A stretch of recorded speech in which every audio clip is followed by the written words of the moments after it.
What's up, dude? Oh, shit, man. Everything, nothing. Yeah. Here we are. Yeah, it's been a wild year for sure. I heard you saw Seth. I did. How's he doing? He slicked and seemed like he was doing good. Doing good? Yeah. Who was he with? He was by himself when he came, but he was by himself when he came up to me, but I don't know. I just messed around. I started the show with him, and it's just been kind of a wild ride doing it alone. And, for a while, there was never animosity, but it's just been like, I don't know, I miss him. Yeah. I miss him. Yeah. But I'm glad that you got to see him, and I'm glad to have you on the show, man. Yeah, it's good to be here. So welcome to Minnesota Well Done. I'm Christos, and this is Chef Justin Sutherland. I've been wanting you on the show for a while. Yeah. And one of my biggest reasons that I've wanted you on the show is because you've had an interesting trajectory in terms of the restaurant industry, right? Absolutely. Like, I don't know many people who have been on TV spots or been on the Food Network, and I'm a little bit interested to see how that has affected your your not your day-to-day, but like your overall career, Mm-hmm. and then how your career affected that, and just how they interplay. Yeah. Are you cool to talk about that? Of course. I'm Yeah. up for anything. And of course, at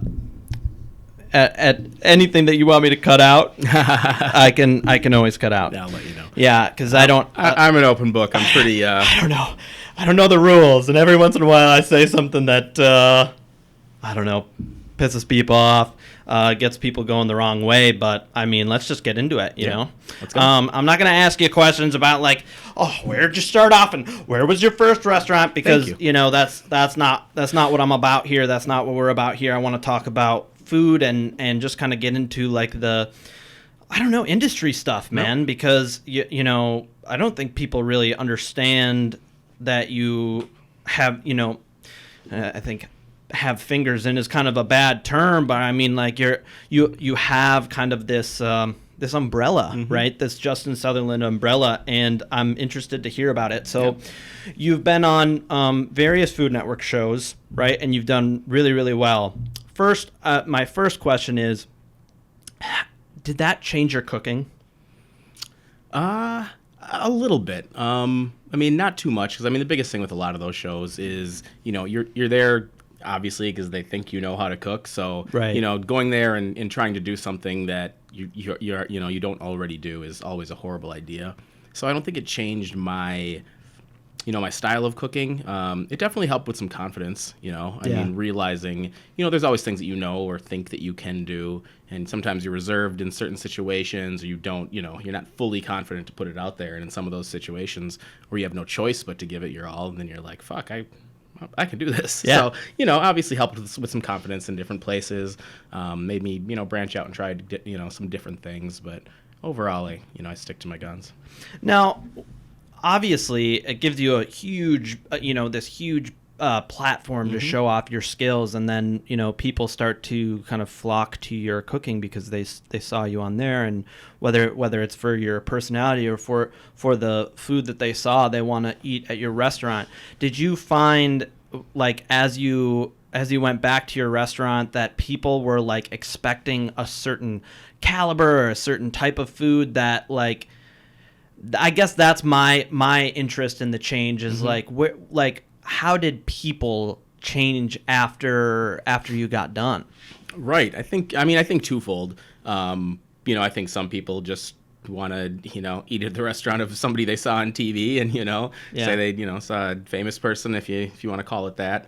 But I think that, the standards are definitely elevated. You're going to be talked about more. People make it announced when they're going to your restaurant, and when they come there, they expect that they're eating the food off someone who won Iron Chef or someone on Top Chef, or so we definitely had to have a talk with the staff, and just like people are coming in here judgy, and they're going to be checking everything out, and if it's horrible, they're going to tell twice as many people as if it was good. So we always had to be on our A game. Yeah.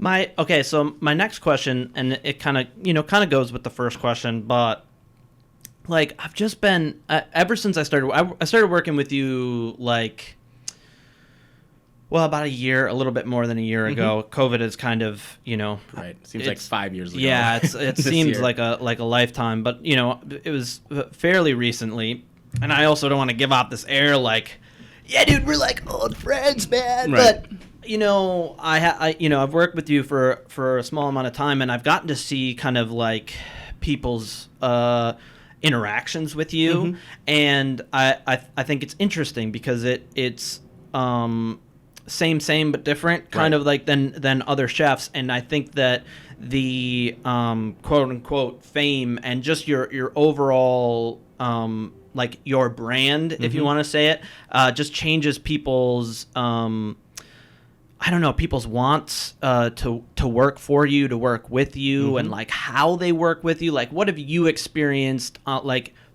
personally, I kind of want to hear like your idea of like how that has affected people in the industry, because it's like I'm well aware that like line cooks are just pirates, dude. Right. We're just pirates. That's why I wanted to be one. Yeah. And so there's like it's kind of like this dichotomy of like, well, we're kind of, there's lots of people who jump on, right? And it's like, oh, he was on Top Chef, like I need a job there, and I'm gonna work there, and it's like, I don't got any skills, but he's down, like whatever. And then there's like these, there's also that loyalty base where it's like, I know a lot of people who are like, and this is not to be offensive, but it's like, oh, he was on Food Network, like, fuck that guy, and it's like, all right, dude, chill out, like. So I just want to hear what you have to say about it. Like, what have you experienced, and yeah. Yeah, I mean, I think both avenues of what you just said. I mean, definitely, when stuff first started airing, and we're getting more attention our way, it was definitely easy to find people that wanted to work because a lot of people wanted to come work with me and for me. And I like to think, I mean, I'm pretty confident in the fact that, I mean, pre any of that, I've always tried to cultivate, work environments that people wanted to, work with me in. Handsome Hog opened well before any, TV fame started, and I still have, 70% of my opening staff 5 years later. Wow, I didn't know that statistic. That's crazy. Yeah, That's fucking awesome, yeah, dude. front and back of house. I mean, all my key players are day one guys. So, I've always thought that we've tried to cultivate that environment. But the resumes definitely started flying in, as did the haters. And, and you need both of them. I mean, we're prepared for that. I mean, certain people never like to celebrate other people's successes. And, or also, I mean, I personally being looked at under a stronger microscope. Is he really that good? Is it just TV? All of those things are going through people's minds. So I like both aspects of it. I mean, I love the haters and I love the loyalty. So I'll take them both. Yeah, I mean, it's you've always been very positive, right? And again, I say this with a year's experience of you, but I mean, I've always it's always been positive. Every time that you're around, it's always good things that you have to say about people, and usually good things people have to say about you. And that's one thing that I've always heard is that you've cultivated this, and that's I don't think people realize that that's not the usual thing, right? Like not at all. I was taught by people who were like overtly mean, right? Like you actually like part of the process is you have to be willing to deal with my bullshit to work for me. And you should feel lucky for dealing with it because I'm gracing you with my presence. I came up like that too. So yeah, and so it's awesome to hear that you're, I don't know, just not like that, I guess. Right. I guess where I kind of want to dive in is where you started to branch off and run multiple restaurants. Because I've talked to a couple people on this show who have done that, and the scale up has it's affected them in different ways, right? Like I talked to Jack Rebel, and his whole mindset is, well, how do we scale this up? How do we scale this up? How do I make my investors happy, right? Like, because with the Lexington, it was such a huge project that, like, I don't know, it just seemed that like a lot of the things that he wanted to do, he wasn't able to do. And with Jack, it's like a kind of a specific thing where he's always cooking. But lots of executive chefs that I see, they don't have time to do the cooking, right? They either because like you're spending all your time running the logistics of the restaurant, or you're having meetings at other places.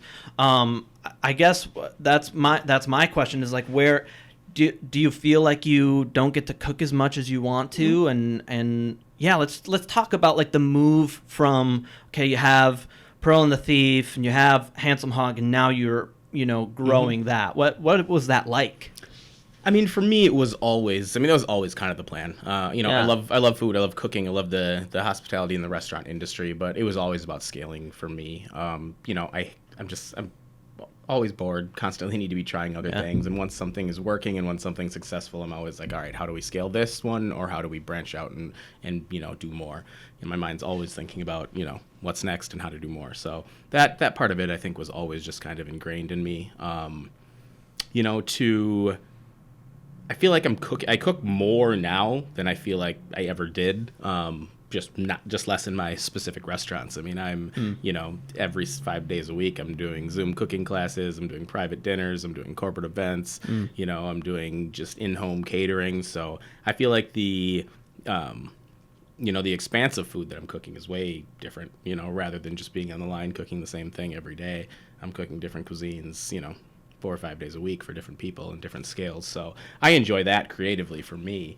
Obviously we're all, regardless of what level of chef you're at, we're all line cooks, we're all cooks. Yeah. When the day you stop being a cook, you're not a chef anymore, Yeah. So I miss that sometimes. I love miss getting on the line and banging pans in the middle of service. But I mean, for myself, creatively and whatnot, I'm still cooking quite a bit. Now, I guess my next question would be, when you had different restaurants, right, did you want to cultivate your own creativity for those restaurants, or were you more like, do your thing and run with it? Because I know that that's another, positive thing, is that a lot of really awesome, talented people want to be around you, right? They like working with you. And I'm just curious as to, like, you had Grey Duck, and we all know what COVID has done. Right. It's been a whirlwind, but like, pre-COVID, you had quite these different ends of the spectrum, kind of working off each other. Was that a lot of like, you wanted to cultivate a certain type of restaurant, or was it more, well, let's say Donald has a certain idea, right. Donald Gonzalez, shout out, you should come on the show. Donnie G. But yeah, I mean, I'm curious, was it more of your creativity or others, I guess? I mean, I think it's both. I mean, when as I've started branching out, I mean, I really enjoy the concept development aspect of it. So, I'll think of concepts or brands or foods that I want to do. Excuse me. No worries. But, anything that I'm going to put my brand, my name on, I have to make sure is up to those standards that, at least I expect, and I hope other people expect from Justin Sutherland. But outside of that, I am a huge proponent of, letting other people's creativity, have at it. I mean, once I've, be very particular about who I choose to be the chef of a particular restaurant, whether it's, Aaron Cave or Donald Gonzalez or Patrick or anybody who's been, the chefs. I mean, once we've decided, hey, you're going to be the chef of this concept, my first step is, what is this concept to you? And I want them, to write their version of the menu, put all of their thoughts on, be 100% creative. I always do the same on the back end, and I'll write my version of what I think this concept is. And then after we've both, put that together, then we come together, bounce ideas off each other, and come up with a final product. But I never like to stifle anybody's creativity up front, and I always like to surround myself with people better than me. Yeah. Oh, I love that. I mean, I love that, and I love the concept of like that, the emergence and evolution through diversity. It's just and I've seen it. Like I can say that it's not just talk. That's definitely what happened at Public. I mean, I feel like Public had its own, its own specific backstory and its own issues, and so there was like lots of different ideas for what, or I guess different people coming through Public, but it's been a really cool journey, kind of just with that one restaurant, and then seeing how all the other restaurants kind of work in tandem with that has been really cool. Do you think that is a plus, is to have more restaurants? No, never. Yeah. I mean, it depends on your ultimate goal. It depends on who you are as a person, what your, just where you are and what you want out of the industry. I would never say as a blanket statement it's better. I mean, some people have one restaurant that supports them, their staff, their family. That's all they do, and they do it perfectly, and that's I'll tell you the reason I asked that, because it's like, obviously it's like I've been CDC places, I've been sous chef places, never been exec places, but like even at that point, like just like the logistics of running everything is just like an absolute nightmare, right? And then to scale that up to 3 or 4 restaurants sounds awful, but at the same time, I saw when I was working with Aaron for you, that if, let's say, Grey Duck was having a hard couple months, but Public was having a really good couple months, that kind of helped Grey Duck get through 100%. Any kind of like period where you're trying out a new menu, or kind of like morphing the concept into something new, and people didn't really tack on to this idea or whatever. I guess that is where I saw the beauty in what that was. And for me, yes. I mean, by design, and a lot of people don't go at it this way, but, although they're all each individual entities, I mean, I did my best to try and keep it all as one restaurant. And we interchanged chefs. We went in that, people would bounce there when things weren't working. So I operated it as one restaurant, with a bunch of little restaurants under that umbrella. And for me, it allowed, not all restaurants are successful all at different times of the year. You've got places with huge patios that are going to kill it in the summer. You've got big event, driven spaces like Public that are going to do really big and event stuff. Some winter restaurants, summer restaurants. So I always treated the whole package, like a stock portfolio. And rather than just zoning in like, oh, this restaurant is sucking this week. Yeah, but this restaurant's doing good enough. And as long as the entire group was hitting the numbers that I needed it to hit, I didn't stress too much about, who was on top at that time, as long as a whole we were operating well.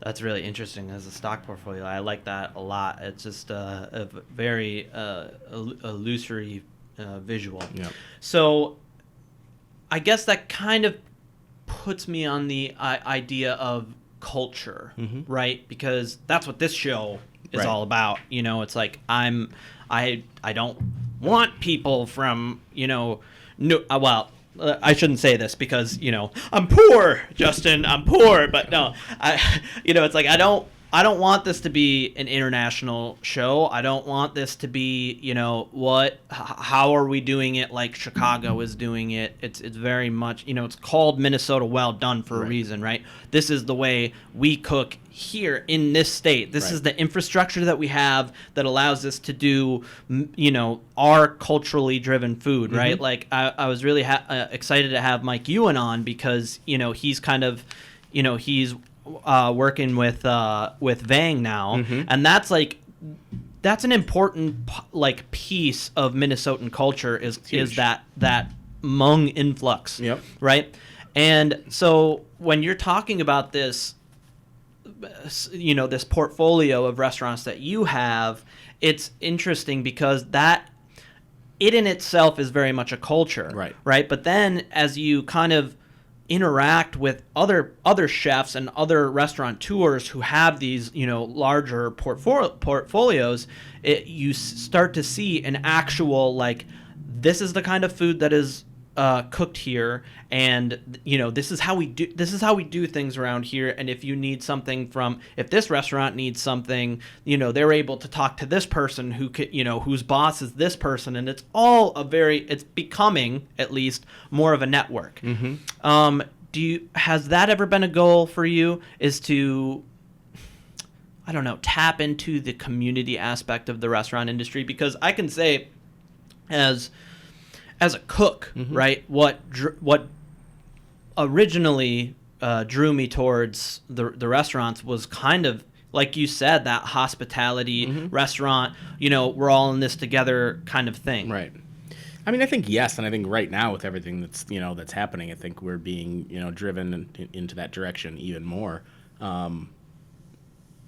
Yeah, I mean, I think the community aspect of it, I mean, is huge. I think that's why, especially in Minnesota, I mean, we have, people think there's this like Scandinavian meat and potatoes kind of cuisine here, but I mean, we are so, I mean, for like you say, I mean, we have the largest Hmong population, Native Americans, Vietnamese, Somalian. I mean, a lot of these, different cultures that you wouldn't, assume are Minnesotans are very, very much Minnesotan. Yeah. And I think, tying all of those things together is huge. It's a big reason that I took the culinary director job, for Allianz Field is, they wanted to tap into me to help make sure we're identifying all of these, individual cultures that create and make up Minnesota. So for me, it's extremely important, and I'm kind of excited at the direction that it's going.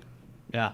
I have to agree. It's like, it's really exciting, especially post-COVID. I kind of want to get that into post-COVID stuff, like in the next segment. But like, just I'm starting to see it with my own eyes. Whereas like when I was younger, Minnesota didn't have that. We just simply didn't have it. Like we had Chili's, Red Lobster, TGI Fridays, and and Olive Garden if you're feeling fancy. Every once in a while, a chef would pop up and do something really awesome, right? Like I remember back in the day, Solera, like when Solera was around, that was like that. It changed my 100%. It was revolutionary. Yeah, it was like, wow, this is what food can be, and it can be like this here. That's crazy. And now you see, it's like, I just talk about the that Capitol Hill down Selby in the Grand area. It's just like, you have Bap and chicken. You have you have the Gnome now. You have Handsome Hog. It's all these. Yeah, even Moscow on the Hill is like, it's just like, it's so cool to see that, and so I'm just excited to see it, man, and I'm excited to know that kind of the people turning the wheel kind of have that in mind, 100%. Yeah, it's a good feeling, mostly because I'm getting out of the industry, baby. No, I am kind of leaving, but I call it restaurant adjacent, right? Like, because I think that Scandinavian culture, right? When we're talking Scandinavian culture and food, a lot of it has to do with, it's not necessarily just the people that were here. It's the weather, right? So if we're trying to like go down to the soil, you have to like figure out, well, the Scandinavians do it, so how are we going to morph that? But if you bring into into perspective what you were talking about with this emergence, right, and evolution through diversity, it's like you can use Hmong techniques with Scandinavian ingredients and Scandinavian, fermentation abilities, and yeah, I don't know. I'm just so excited, man. I am too. 100%. I mean, I love it. I love the fusions of different cultures. I mean, to me, that's why just food, next to math, is just this universal language. No matter, I mean, every country eats. Every country has their own equation, but it all equals the same thing. It all equals meal. It all equals happiness. It all equals some sort of connection. So that's why I love it. Oh, dude. All right, let's take a quick break and we'll get right back to it. Cool, brother. Thanks, man. Yeah, I want to quick mention Sheesh on Grand and Grand Catch. I want to mention Leo a little bit because we talked about that street, and I don't know, I just didn't want to leave him out. He's a cool dude, and he's had amazing things to say about you. So it's that's another plus, man. You get a Palestinian on your side. It's like, whoa, dude. He must have some good character. He's an intense Palestinian, but we love Lito. He's been a good friend and partner for a long time. So yeah, he's a cool dude. He is. All right, so I want to talk a little bit about just post COVID stuff and that move towards community, because that is what's been happening. I mean, like, obviously in the first I don't know, month or so, there was the food drives that we're doing at Public, and then it's like everywhere that we could. We were going, then there was the protests. Oh man, just so much has happened this year. So yeah, you helped us out a lot on the food trucks and yeah. I mean, I wanted to, I feel like that was a place where my mentality worked very well, because I've kind of been, since Victory, Victory 44. Yep. Not just like general victory. I claimed victory. Since Victory. So, since Victory, I've kind of had this mindset of like, people are here to eat, and it's because they're hungry, right? And we need to feed them first of all, before anything else, right? Yep. And then it kind of morphed as I became a free man, mm-hmm. right? It was all about health, right? Because they feed you all starch, and you gain, I gained like 100 pounds in a year or something after I got sober. And so it was like, how do we, feed people in a healthy way that still makes, gives us jobs and makes us money, and make it delicious, right. and kind of, there's always this enticing feeling that I would get when I would eat, Harsey's food or Chad Grant's food. Mm-hmm. And it was just like, no, this is what food is supposed to be like. Right. And so when the food trucks were happening and we were going out and we were like, yeah, it's free. Yep. All the food is free, and we need to use what sometimes it would be like donated from U.S. Foods or donated from this provider, or it would just be like out of your pocket. Yep. Like it was how do we do this in the most efficient way possible, but also make something that people really enjoy, and we don't have to we just don't have to bash people over the head. You know what I mean? Right. So it was definitely a cool experience for me. I feel like it was somewhere where my mentality shined, mm-hmm. Not necessarily talent or skill or creativity or anything. It's that mentality. Right. And that's one thing, like, okay, dude, I've been hit pretty much just as much as anybody has been hit by this pandemic. So I'm by no means saying that it's been a positive thing, right? Mm-hmm. Like, I'm not going to watch people that I know die and watch people that I know, have loved ones who die while being, while losing all of my savings and say that it's a positive thing. But it's absolutely forced people to go back to, I don't know, a more human point of view on the world. Right. Like, I think I always go to the 80s and talk about, how the 80s were and how it's like this dehumanization of everything. Mm-hmm. And food is one of the biggest examples of that. Right. Mm-hmm.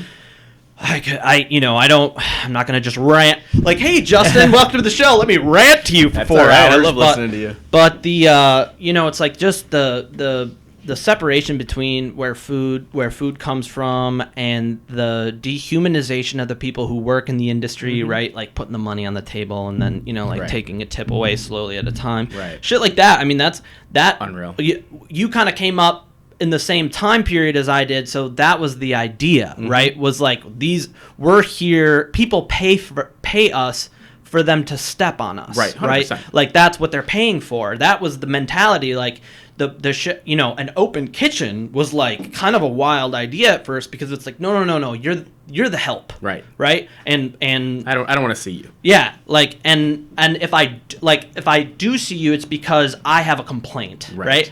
And I just now at COVID, it's like, where do I get my food from, right? Yep. There's literal, shortages, especially with what happened with pork, right? We're like, where am I going to get my food from? Yep. And it's just forced. A revolution was already kind of happening, right? 100%. Those of us into the industry knew it was. I mean, a bubble was bursting soon. COVID or not, something was going to happen. Yep. And but COVID was the catalyst, right?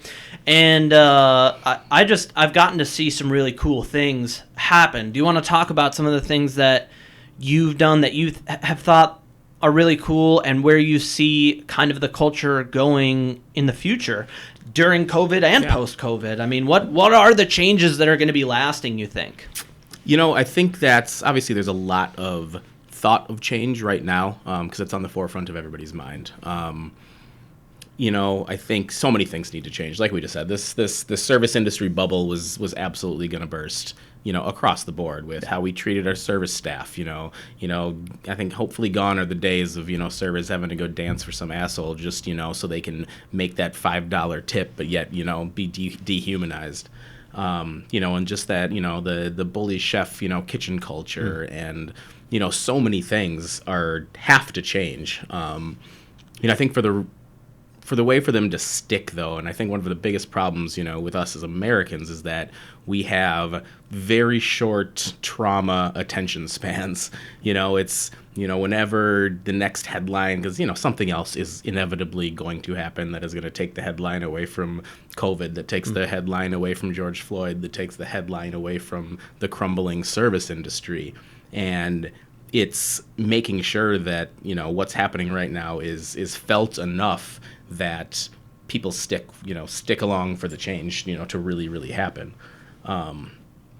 It's just, it comes down, I think, to a lot of education, for the diners and for the customers, really realizing that, yes, you have a $24 cheeseburger on your plate, but everything that goes into it to get that cheeseburger on your plate that makes it cost $24 now, from the farmers to the butchers to the packaging to the dishwasher who's washing the plate that you're done to the napkin that's going back to the linen company, and realizing that after you've paid $24 from that burger, the restaurant is probably keeping 4 to 10% of that. Yeah. So, and just we want nice things, but we don't really understand what that process of getting it there for and really then justifying paying for it. So I think a lot of things, the path has started, and I'm hopeful and nervous that, that people will grab onto it. Yeah, I mean, I'm in the same boat of that hopeful, nervous, but I kind of have I have a theory, okay? And it's pretty neoclassical, let's be honest. Fair enough. Right? Like, the reality is when people's pocketbooks are hit, right, that's when things change, Always right? follow the money. And before COVID, agriculturally, you were seeing people's pocketbooks get hit. Oh, yeah. Right? Like, land just isn't arable anymore. What do we do about it? The industrial methods that we're using aren't working, and the same goes for the restaurant industry, right? Like, I had the opportunity to work at places like the Lexington, right?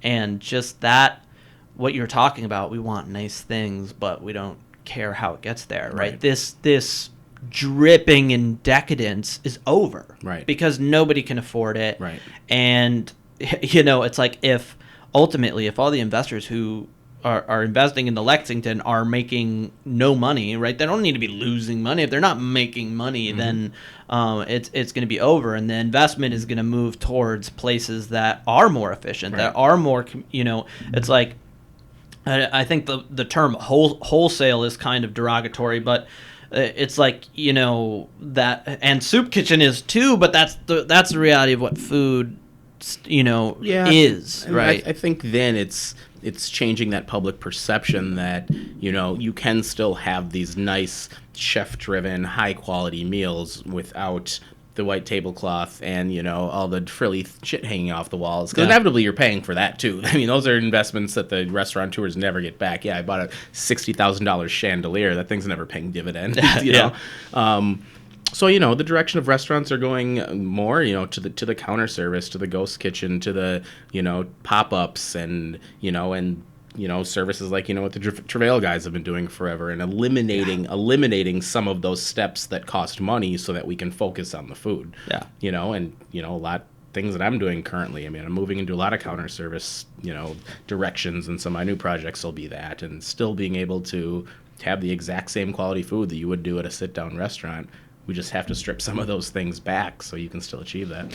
Yeah, I mean, like, here's the thing. It's like people are always, like, big into this. We're selling an experience, and it's like, that's not the only experience that's out there. Right. You know what I mean? Right. The only experience out there doesn't mean that you have to, go get fitted. Yeah. Right? Like, there's there's so much beauty in a place like Chez Panisse, for instance, right? And that I like that you talked about the education piece, right? Because the education on their menu, right? This is where this comes from, and this is where this comes from. That's not to impress you and to sell the food. That's to educate you. Yep. So that now everybody who's eaten there, when they go to other places, they're interested in where the food comes from, right? It's not some like turkey fucking tetrazzini that's been packaged and reformulated, machine separated chicken, and it's like just a fucking nightmare, dude. It is. And so like I think this is, again, this is Christos' theory.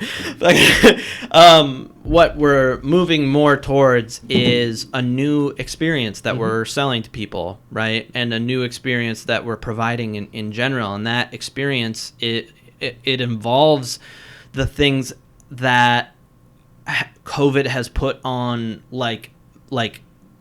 on the front end of everything, right? On the front end of everybody's mind is, it's like, where am I going to get my food from? Like, how am I going to stay healthy, right? How am I going to take care of my family? How am I not going to spend all these money? So where we're worried that this is going to like melt into the distance, right, I think is going to be continued in just the way that chefs operate, right? Like Dan Barber talks about how the chef is kind of like this important piece of all these different industries, right? Like where the agriculture can't really change unless what people want changes, and the chefs are the ones who drive what the people want, right? And I think that we need to continue to have that mindset, and as long as we continue to have that mindset, the people won't. It's not that they won't know any better, but it's like they will eat what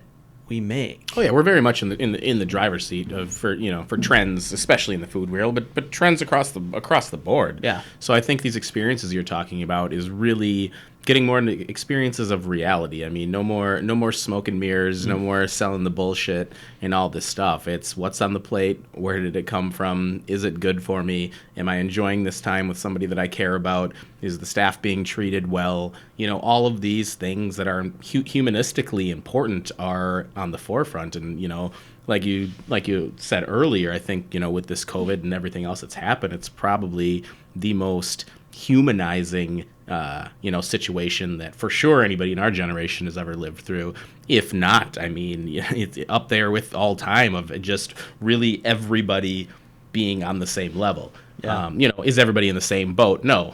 Some of us have a life vest, and some of us are still in a yacht. Some have a canoe. Some might have a motor on their boat, but we're all still kind of fucked in the same lake. Yeah. And it's all, your economic levels may be different, but everybody's feeling it in some capacity, and the food piece is huge.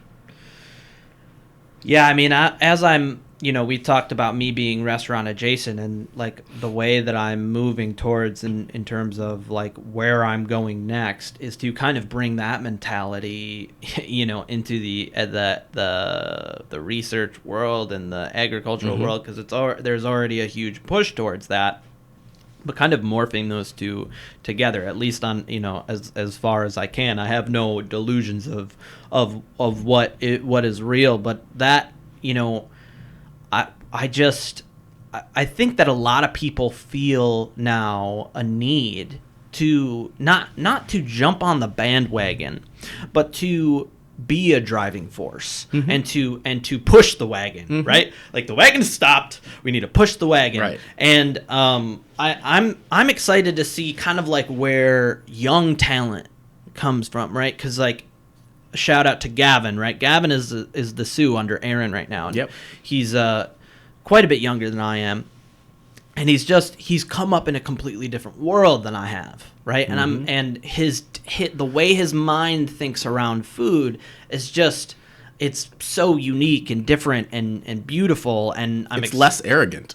Oh, dude! I mean, the humble mindset, right? Like, because I talk like the people who taught me are these big arrogant assholes, but the reality is, like, if I ever got the opportunity to go to a table and go, "This is my dish," and people told me that I was great, I would get a big hard on. Of course, you know what I'm saying? Like, so, but he is like, I don't want to. Nope. I'm just cooking the food, man. Yeah, dude. Yep. And I'm like, no, like let me suck your dick, you know, like, and it's beautiful, man. It's crazy. So I guess that is a place where you can always look to the younger generation and see what's coming up, and how that's. I don't know. They've already started to shape and change, you know, the direction that it's going. Like I said, I think for the most part, gone are those days. I think, you know, we're some of the last surviving class of having saute pans thrown at us and, you know, being afraid to go to work. So I mean, that's definitely a positive, and the food hasn't suffered. And, you know, I think the creativity has opened up. People are, you know, not afraid to try different things, not afraid to get out of their lane, not afraid to make suggestions to their chefs anymore. And I think it's going to be positive for sure. Yeah, it's you know, I thought it was interesting that you brought up the way that people are getting treated and what like guests want, because it's something that's palpable, right? It's something that you can kind of tell on the air and in the food. You can taste it. I mean, if you cook something pissed off or you cook something, you know, blissfully happy, you can taste it 100%.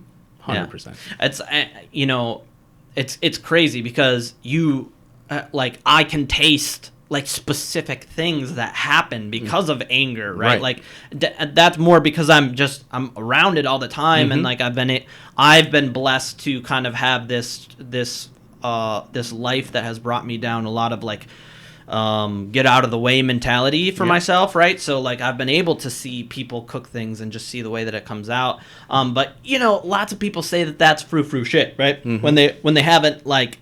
They haven't had it set down like this is somebody's angry food and this is somebody's like, you know, happy food. It's so crazy to see the difference. But it's also to see, you know, the way that the waitress comes to the table and the way, you know, it's the waitress or waiter. I'm a work in progress, man. And we all are. But yeah, so I want to move a little bit more into what you have going on. What are your plans for the future? I know everything's so just like lots of things are up in the air, but I know that you were just you just taped a show, and you know what is your plan for the future, right? You say you have these kind of like I'm always trying to scale up and trying to grow, and you know, what do you have in the future for you? What do you have in the future for you know, the cities, the Minnesota? Like, what's going on, man?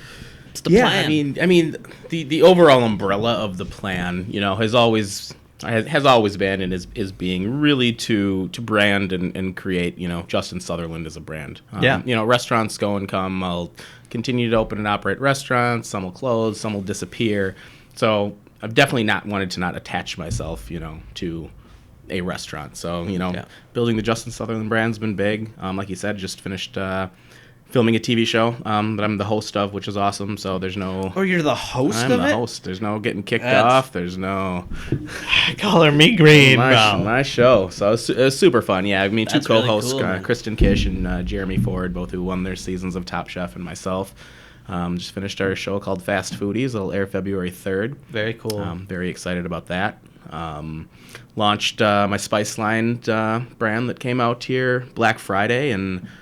it's been going phenomenally. I've completely sold out twice now, so that's going well. And I got the whiskey line that I've partnered with Tattersall on that we're doing. So and we're working on a beard oil, so hopefully that'll be out pretty soon. And dude, I need it. Yeah, you'll be the first. I'll be sending it to you. So sick. Yeah, definitely working on the Justin Sutherland line of products. Got the TV show coming out. Got a couple other projects in the works. So yeah, I mean, I'm always keeping moving. Yeah, I love that. I mean, that's kind of my my mentality, not just with career wise, but I mean, in terms of like, I don't know, I don't want to get, I hate getting too sentimental on the show, but you know, it's like I'm sober, right? So like, AA is, I've always treated it as like I need to be moving forward, otherwise I'm moving backwards, and backwards is. That's not a place anybody wants to be. Back to the dark place. Yeah, that's dark arts, and that's not good. But I've appreciated that because, you know, it's like you're a light. Again, I don't want to get too sentimental, right? And kind of like fake, but like you're a light. So I notice what you're doing, and it's just like it is always moving forward. And it's like, oh, this isn't working out, or like, you know, we need to. like, you've kind of lost a lot in COVID, right? Mm-hmm. And it's like you've just picked it up and moved forward and picked it up and moved forward. And now you're hosting a show, and now you have this line, you have the, and in terms of a brand, that is absolutely what you've done. It's like, I'm pretty excited to have you on the show because it's going to get viewership. But like, that's just the reality. Is like people say Justin Sutherland and they know what they're talking about. Right. I think it's what's the term? It's something that I appreciate and look up to, man. It's appreciate it. Yeah, it's pretty dope. Yeah. I mean, it's for me, and it's also, it's also for other people. I mean, again, people do, in some capacity, watch what I'm doing and figure out how they can apply that. And so I want to show people that you can pivot and you got to pick yourself up. I mean, I don't pretend that COVID has hurt me any less. I mean, I lost 4 restaurants, in the deal, and hundreds of employees. And I went through, when it first hit, went through a little, brief, just depression, like fuck, but I went through my stages of grief, and the point of a day from, denial to, acceptance and all the way. And then it was like, all right, you did that, but it's not time to feel sorry for yourself. Let's figure out how we can help other people. And how you can help yourself. Well, it's cool. Like, I just kind of had a thought, so let me riff a little bit here. Yeah. It's interesting because you are in a sense a microcosm of what we've been talking about as the industry, right? Mm-hmm. Through COVID, right? Mm-hmm. You had things that were more or less extraneous, mm-hmm. right? And you lost them, and it's perfectly natural and healthy to grieve them. But I don't know, man, I'm just piecing shit together, but right. what you're creating now is like not extraneous shit. You do not have foil. You have I don't know, the essence mm-hmm. of you mm-hmm. that you're now moving forward with. And I think it's that out of everything that you've done is really something that I think people watching the show should be impressed by, and they should live their life around, right? With the fucking 3 Michelin stars, no offense, Spoon is stable, but Spoon and stable kind of mentality is a thing of the past, and you shed that, right, and you become better, right. And it's not necessarily a thing of the past. It's going to become very more niche. I mean, we're still going to want that. I still want to go out. I want to be wine and dine. I want to eat amazing food. I love, I want to eat everything Gavin makes. But gone are the days of everybody trying to do that, I think. Yeah. And I think that's more what it is. I think people, and there was this mentality that was food for a while. Like, if I don't get a James Beard, if I don't have a Michelin star, if I'm not doing 7-course tasting menus with tweezers, blah, blah, blah, then I'm not a chef. Yeah. And I think, that where we're at right now is realizing, to stay in, always be learning, but figure out your lane, stay in it, and that's a chef. Whether it's a food truck, whether it's a pop-up, whether you're doing, burgers, whatever you're doing, make it the best. Because right now, I think the number one thing people are craving is normalcy, comfort, and things that they can relate to. And I think that's why we have this big swing right now in comfort foods, in burgers, in strongly ethnic foods, the stuff that Yi is doing. And and in Gerard class with like Soul Bowl and stuff like that. I mean, we know that we can't go sit down and have high contact 9-course menus at many other places, but I do know that when I go have the perfect Swedish meatballs or the perfect piece of brisket or the perfect smash burger, that with everything else going on around me, like, that makes me feel a little good inside. That reminds me of something, and it's not pretentious. I can afford it. So I think people just having to redefine what it means to be a chef and not try and be the chef next door or be the chef that you are. I love that. Well, I'm not gonna step on that at all. Well, let's take a break, and then we're gonna talk about everything that you have on the shelf in detail. Cool? Cool. What's on the shelf, man? What's on the shelf, man? So I've started doing this portion of the show where we do what's on the shelf. Yes. It's simple. You have things, you have lines that you're selling right now. Yep. But also it's a little bit of like, I don't know, I have this this love affair with cookbooks, mm-hmm. because they are unlike any other book that Right. I've ever had. You know, you can have one and it can just be like these stories, right? I'm in the process of writing one, so I'll make sure one is mailed to you as soon as it's ready. Oh, I love that, dude. I'll pop it right there, dude. Perfect. But then some are, you know, instruction manuals, Right. and some are history books. And so I think it's interesting when I have a chef on, I like to see what are you reading or what is important to you. So let's just get into it, man. Yeah, Whatever you want to start pull with. stuff down? Yeah. Cool. We can start with cookbooks. Okay. This is Camino is a book I absolutely love. Camera's over here. Yeah. Mainly because I love cooking over wood fire. I love wood fire cooking. Yeah. I love just the elements. And I think a lot of people, you know, I think Thomas Bamer did it best, you know, with Within Bloom when he did. But I think a lot of people just think that, you know, that the fire is for the meat. And, you know, really digging into just cooking all of these vegetables and doing some, you know, really delicate techniques over an open live fire is phenomenal. So, huge reason I absolutely love this book. You know, I'm all about wood fire cooking as well. I had the you know, my real first shot at it was at the Lexington, Yep. and it, you know, it was pretty meat heavy, but there's, you know, people talk about art and science, right? Mm-hmm. It's a dance, man. You're 100%. you're dancing with fire 100%. all day long. It's like it's very meditative.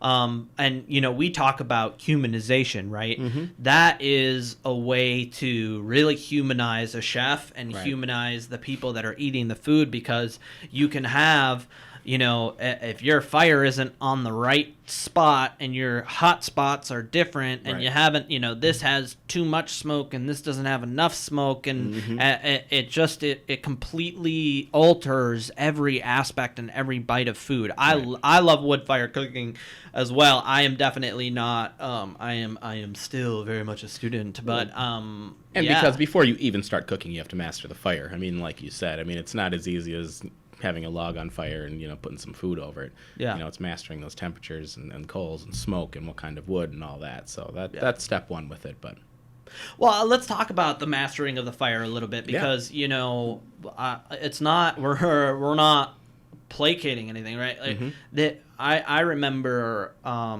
you know, I consider myself a pretty skilled line cook, right? You're a beast. Don't well, sell yourself short. Yeah, let's, you know, I don't know how to talk about myself, right?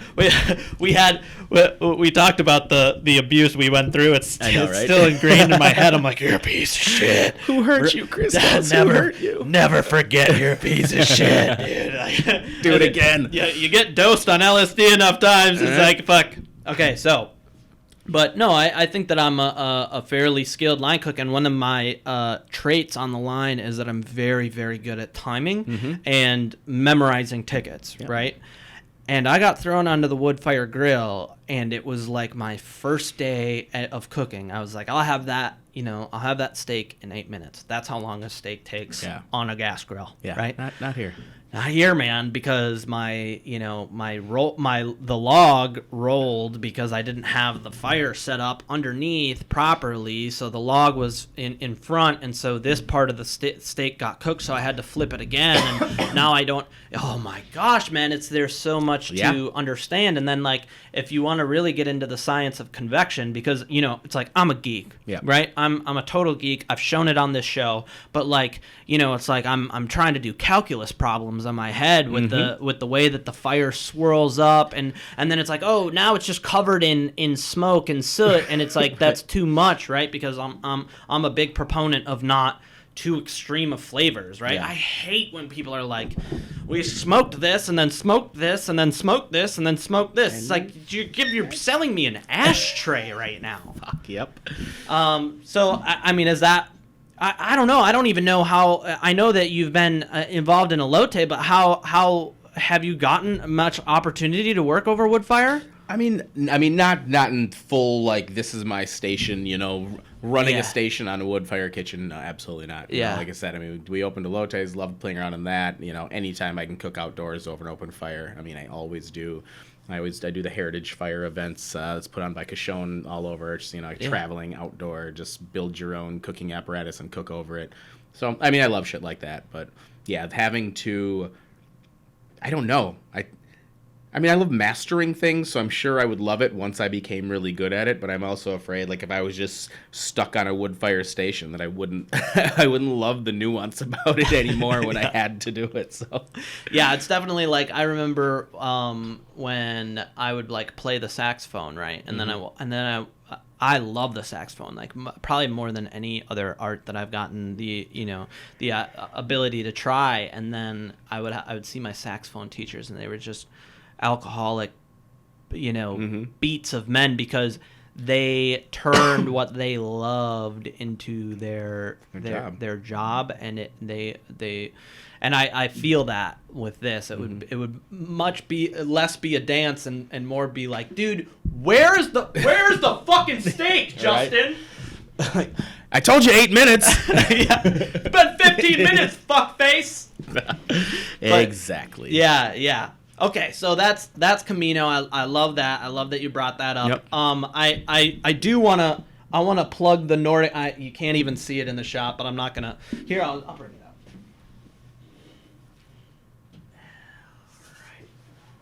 I think kind of like the this is actually Aaron's book, by the way. I'm still keeping it. Still keeping it.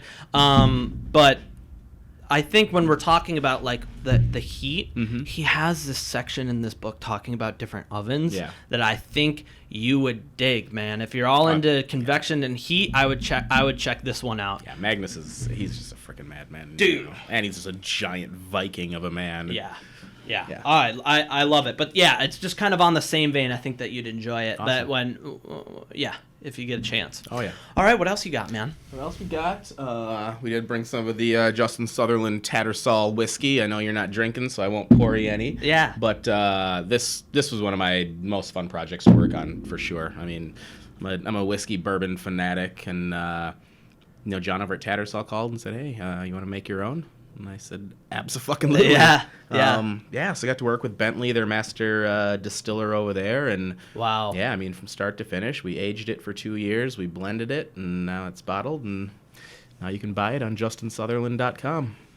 Is that the only place that you can get it, or are there other places that you can get it through Tattersall? Or so France 44 and Lowertown Liquors were carrying it. I don't know if they've re-upped yet or not. But yeah, you can order it on my website, and I'll get it to you anywhere. That's awesome. I mean, I really think out of all the, I don't know, the fermentation shoot-offs that you get with different liquors and different alcohols, it's like whiskey is something that I've always really appreciated. I mean, because it's like, I'm sober, but I wasn't always sober. And with wine, there's definitely, I don't know, there's just so much support, right? I feel like it's one of those things where there's so much infrastructure that like a lot of it is kind of just like, we're just saying that it tastes like that, and that's why you think that it tastes like that. You could sometimes you go to a table with a bottle of wine and pick any 4 adjectives, and you're like, oh yes, I do taste that. Yeah. Like, no, you don't. I just made that up. But with whiskey, it's much more solidified in my opinion, where I could have two different. I could have a blindfold taste test, and I mean, if I'm drinking it properly and not breathing and ruining my taste buds, I could definitely tell the difference and and taste those small nuances and the changes and the amount of times it was distilled and it's like what barrel was. So I really appreciate kind of that, the art of whiskey. It's just something that I can no longer partake in. But you can look at the bottle. It's beautiful. Cool. I mean, that's the thing. It's a very beautiful thing, and it's kind of one of those things where to know like what your cooking is like and what you've done. It's one of those things where the personality can be seen in the whiskey, I guess is my point. And so it's kind of exciting that you have it, and I think it's cool. And JustinSutherland.com, I'll make sure to put all the links and stuff on the YouTube. Awesome. Yeah. All right, what else you got up there? What else we got? Well, I always bring our signature In Diversity We Trust hat. I love it. In many styles, from flat brims to beanies to dad hats to everything. So, it's a clothing brand, hybridnation, that my brother Jeremy started about 8 years ago, and I've since become a part of the company. And that's just kind of become our motto for life. And these last few years even more so. When it really came out, it was to kind of combat that other hat that people were wearing with a negative message, and we were like, what can we put on people's heads that's going to be the exact opposite of that? It's cool because it has been the exact opposite, right? Like, there's lots of things that people have tried, and like, we're fighting that, but it's like, no, I see somebody with that hat on, and I have the exact opposite reaction, where it's like, I know kind of like where they stand, right? And I have amazing feelings towards them. Yep. But whereas the opposite was like, I know where that person stands, and I do not have good feelings towards this person. It's it was very well done, man. It was very well done, and that's your brother Jeremy. Jeremy, and a Hybrid Nation is the name of the company. Exactly.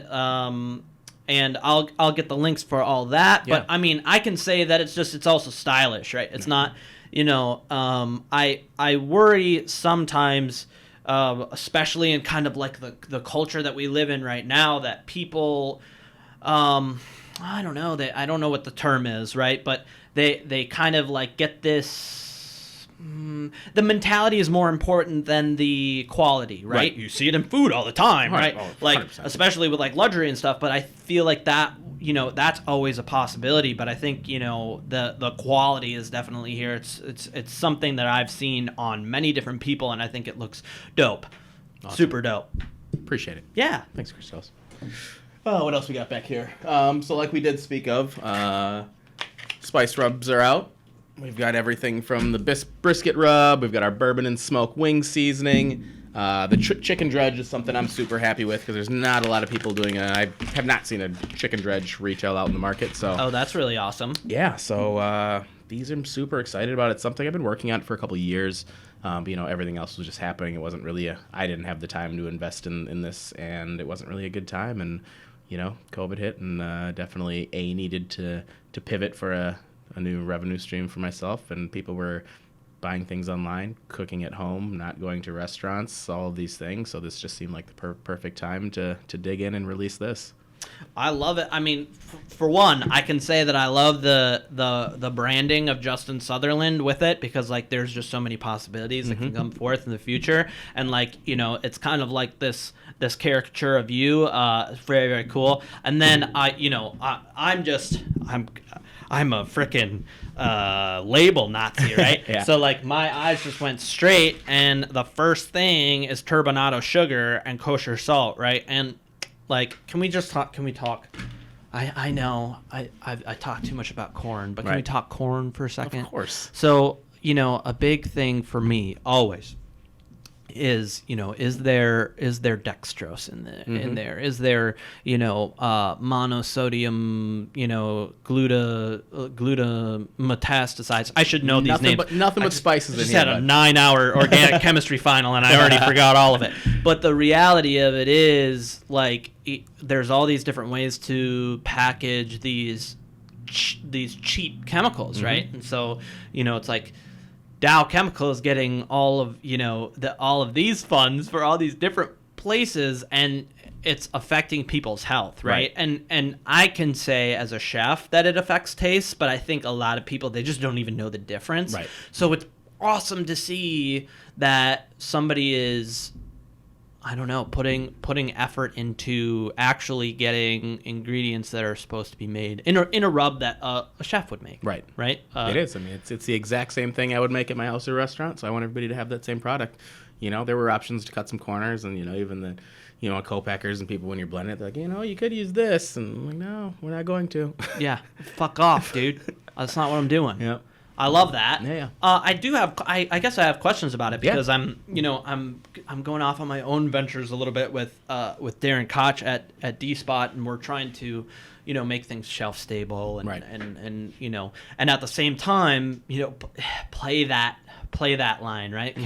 Can we alter the pH of this, and without taking away, without making it unhealthy, and changing the flavor, right? Maybe it's like, but if I'm doing it right, like, that doesn't mean that it's healthy, right? Just because I learned how to do it and I'm doing it in the kitchen doesn't mean that it's good. Now, are these still like do they go stale? Is there any effect like that? No, and I mean, especially on these ones in the larger bags. I mean, that's why we went with the. I mean, they're non-reactive lined on the inside. They don't let any light through, so that's gonna help from any of the oxidation and like that. And no, we've took one. We've been, like I said, testing it for 2 years in different in different situations. I mean, made one 2 years ago that left sit open for almost a year just to see what would happen to it if it wasn't sealed, and did a lot of quality control tests, and it withstands. That's very cool. That's very cool. Sorry, I'm interested. I knew that you had these coming in, but I wasn't sure the flavors and everything that you got. So bourbon and smoke wing seasoning, right? Is there any? So how did you get that smoke in there? So there's a hickory smoke powder in there. Yeah. Yep. All right. So like for people who don't understand smoke powder, right? It sounds, to the layman, it sounds like that's not possible. So basically, you can collect smoke, right? Because smoke is just basically a vapor of everything that you're burning off. Mm-hmm. So it collects, especially in smokers, they have like a little thing that collects it, right? And liquid smoke is actually that. It's liquid smoke, right? It's the collected liquid smoke. So I'm just assuming that this is, dried liquid smoke. Yep, just the dried powder. Very cool. Collected smoke. Very cool. I'm excited. I'm excited to see how that turns out. Yeah, that's a good one. And then the malt vinegar powder. That's cool, man. That's super cool. Yeah, I mean, the shelf segment isn't just for people to show off. It's to like learn kind of the intricacies of this stuff and why people should buy this stuff, right? This is what we're talking about with the humanization, the go back to the soil. This is what we're talking about, and you're actually doing it. And you're doing it on a relatively large scale comparatively to a lot of people, and I think it's fucking awesome. Yeah, I mean, I think the best thing, especially with a lot of this, I mean, to make a great chicken dredge or a great rib rub, I mean, it's usually 9 to 15 different spices. I mean, depending on your recipe. And if you want to do that at home, you got to go to the grocery store. You don't have all that shit. You're buying 10, 12, 15 different spices to make a rub, for one dinner. So this way we kind of cut that shopping out. It's already mixed proportions and do your thing. Yeah, it's a very cool thing. Especially, I really like the fried chicken dredge because I've had your fried chicken, and it's just it's very, very good, and I'm excited that like people can have that experience in their home. Now, I do have a quick question. This has just popped right back up into my head. Now, you said you're doing like Zoom call cooking. Can you explain that to me a little bit? Just like talk about what that entails, what kind of people are doing it, and like, I'm just interested because I've seen the possibilities of what Zoom can do, right? I just took an organic chemistry class online, so like I know that it's possible, but I'm just interested at what actually goes on. I mean, I'll say for the most part, it's corporate events. I just did one last night for the Minnesota United. They 100 people. I made almost like Blue Apron boxes. So I did 100, take it and cook at home shrimp and grits cases with, the recipe card, all the ingredients. And then, everybody got on Zoom and we did live cooking together. And they could ask questions and blah, blah, blah. And, made dinner together type of deal. But I'm probably doing at least 2 a week. And it's mostly corporate situations because, this is the time of year where everybody's having their, their conferences and their, all these team building things that, larger corporations would do in person. Yeah. So they're trying to find fun ways to, engage their, either their clients or their staff. Yeah. Make it an event. Making things an event. So. And that's definitely a way to do it. I think that's awesome.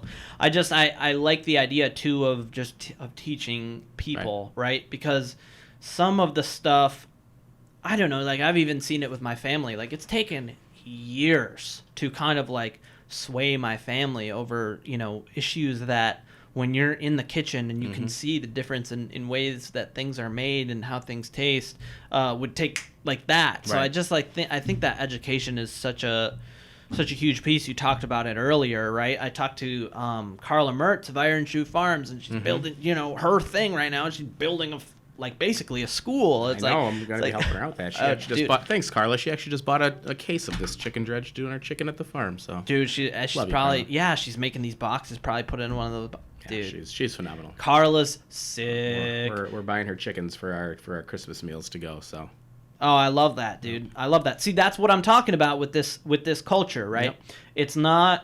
This isn't placation. This isn't a facade, right? This is what you're actually doing. Is, Carla is the farmer, right? And you're getting it straight from the farmer, right? Scott is doing, that's what he's been doing for years, right? But you're kind of bringing it into this scaled up version of it. Yep. I mean, let's be real with it, dude. It's like, it's something that line cooks, certain types of line cooks have mused about for years, right. and now it's kind of coming to fruition. I think it's a very cool thing, man, and I can't give you high enough praise for shit like that, because that is like my fantasy. That's my fantasy, dude. It's just so important right now. I mean, everything's just become so just hyper local, and figuring out, what your neighbor has and that you need, and what you have that they need, and it's almost, we're going back to the old, bartering system. Like it's, because we don't have much else. Yeah. Well, I mean, and that's also too, like, once you get down to that level, that's where the culture really, becomes relevant, I guess. Like, because when I was coming up, globalization was very real, right? It's a very real thing in the restaurant industry, in the food industry. You can get, tomatoes from this place at this part of time, and it might not be as high quality, but I can make the same food that this chef can make, miles and miles away. And therefore, like, Twin Cities, since it was behind in terms of like this building of a culture, right? Like you have in Chicago, or like you have in, like, say, Long Island, New York, or in New Orleans. It's like now we have the opportunity to really spark that culture, and it's things like you working on an educational center with Carla and Scott, and them doing these dinners in front of the cows. Like, that is it's just going to force Minnesotan food culture. I fucking dig it, dude. It's gonna make everything better. All right, so you got one more book there? Yeah, I wrote one more book.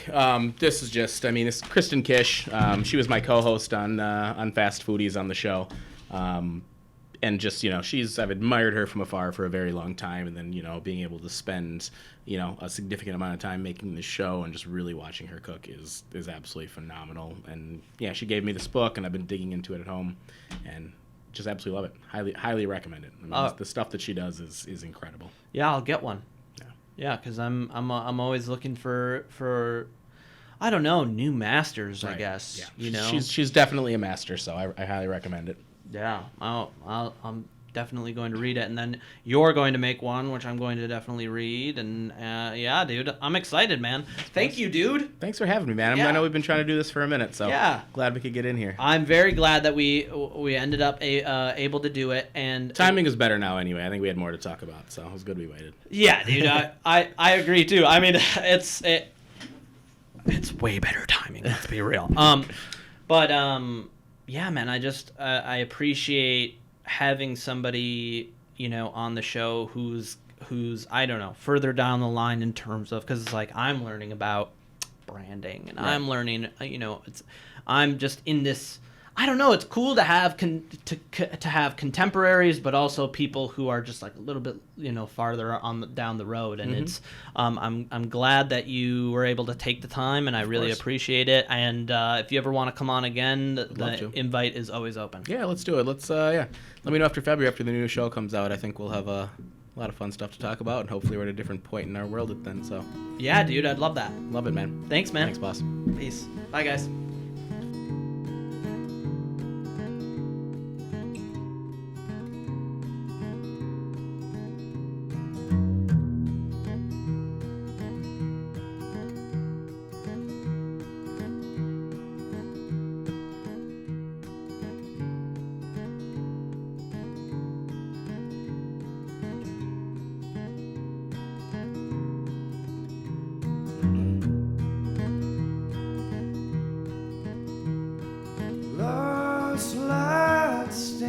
My heart, lovers remember my old arms are burning, my memory. My shovel writes a new song. I can almost hear them singing along as I keep digging away.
dollars and cents. Taking off to St. Paul, where I will surely spend it all on Hope Street, the last house on the block.